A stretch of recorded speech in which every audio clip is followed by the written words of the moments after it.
TSPSC ప్రశ్నపత్రాల leakage పై BJP భగ్మంది. BJP అధ్యక్షుడు బండి సంజయ్ ఆధ్వర్యంలో హైదరాబాద్ లో భారీ ధర్నా చేపట్టింది. ఈ ధర్నాకు నిజామాబాద్ జిల్లా నుంచి బీజేపీ శ్రేణులు భారీ సంఖ్యలో వెళ్లారు. బీఆర్ఎస్ ప్రభుత్వం వైఫల్యంతో ప్రజలు అనేక రకాలుగా నష్టపోతున్నారని బీజేపీ రాష్ట్ర ఉపాధ్యక్షుడు యాండాల లక్ష్మీనారాయణ అన్నారు.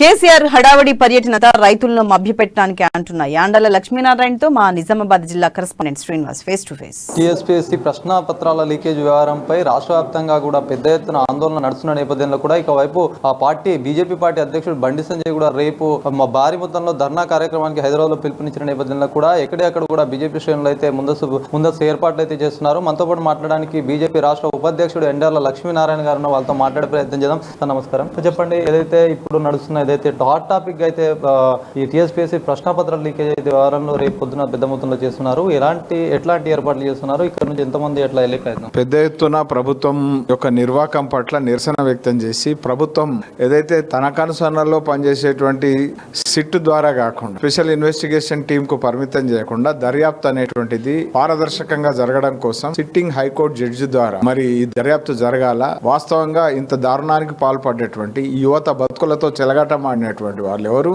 వాళ్ళను వెలికి తీయాల్సినటువంటి అవసరం ఉంది. వాళ్ళను విచారించి కటకటాలకు ఏదైతే శిక్షించాల్సినటువంటి అవసరం ఉంది. దానికోసం సిట్టును కాదు, హైకోర్టు సిట్టింగ్ జడ్జిను విచారణ అధికారిగా విచారణ జరిపించాలని చెప్పి మేము డిమాండ్ చేస్తా ఉన్నాం. దానికోసం పోరాటం చేస్తా ఉన్నాం. ఇప్పటికే యువమోర్చాకు సంబంధించినటువంటి యువమోర్చా రాష్ట్ర అధ్యక్షుడు భానుప్రకాష్ గాని మిగతా యువమోర్చా నాయకులు గాని వాళ్ళ జైల్లో ఉన్నటువంటి పరిస్థితి ఉంది, రిమాండ్ లో ఉన్నారు. మరి అదే రకంగా భారతీయ జనతా పార్టీ ఈ పోరాటం ఆనాటి నుంచి కూడా కొనసాగిస్తున్నది, అనేక రకాలుగా అనేక రూపాలుగా కొనసాగిస్తుంది.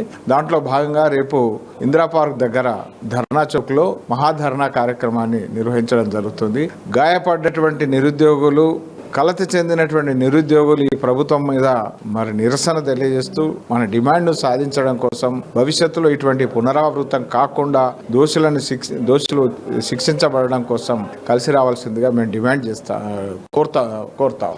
సార్, నిన్న చూసుకుంటే సీఎం కేసీఆర్ కూడా పర్యటన అంటే వేగంగా పర్యటన చేసిన నేపథ్యం కనిపిస్తుంది. అలాగే కౌలు రైతులకు 10,000 రూపాయలు కూడా ఇస్తున్నామని ఇట్లా ప్రకటన, అంటే దీన్ని ఏ విధంగా చూడొచ్చు? ముఖ్యమంత్రి గారు మాట్లాడతారు, కొన్ని సందర్భాల్లో ముఖ్యమంత్రి గారు మాట్లాడి అమలు కావడం కోసం మనం ఎదురు చూస్తాము. కొన్నేమో ఎదురు చూసి కళ్ళు కాయలు కాసినాయి. మరి ముఖ్యమంత్రి గారు 9 ఏళ్ల నుంచి ప్రతి ఏడు కూడా రైతులు నష్టపోయినటువంటి రైతులది కనీసం సర్వే కూడా నిర్వహించలేదు. సర్వే నిర్వహించి కేంద్రానికి పంపితే కేంద్రం ఇన్పుట్ సబ్సిడీ ఇస్తుంది. గతంలో 15-16లో కేంద్రం ఇన్పుట్ సబ్సిడీ 935 కోట్లు ఇస్తే అది సజావుగా కిందికి రైతుకు అందలేదు. ఇటువంటి పాలన అనేటువంటిది కొరవడ్డటువంటి పరిస్థితి ఉంది. ఈ రకమైనటువంటి వ్యవహారం ఈ ప్రభుత్వంలో ఉంది. ఇది అజమాయిషీ లేదు ఈ ప్రభుత్వంలో. ఇది ఒక ఆర్థిక క్రమశిక్షణ లేదు.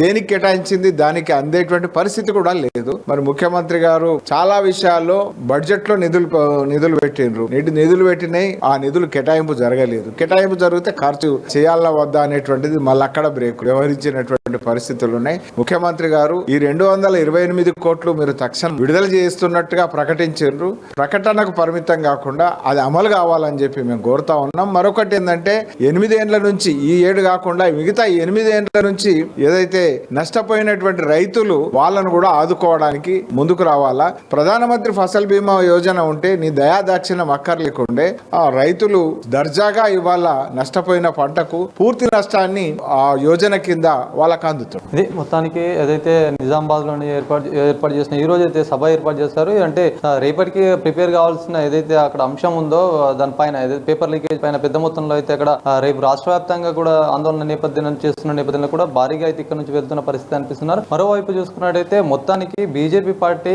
తెలంగాణలో జెండా ఎగురవేయడం ఖాయమన్న విధంగా అయితే చెప్తున్న పరిస్థితి కనిపిస్తోంది. ఎక్కడైతే సంబంధించినటువంటి బీఆర్ఎస్ ప్రభుత్వం అయితే అన్ని రకాలుగా అయితే ప్రజల్ని కానీ ఇక్కడ రైతుల్ని కానీ మోసం చేస్తున్న పరిస్థితి ఉంది. ఇవన్నిటి కూడా ప్రజలు దృష్టిలో పెట్టుకుంటున్నారు. ఖచ్చితంగా బీజేపీ జెండా ఎగరడం ఖాయమని చెప్తున్న పరిస్థితి కనిపిస్తుంది. భాస్కర్తో శ్రీనివాస్, అమ్మా న్యూస్, నిజామాబాద్.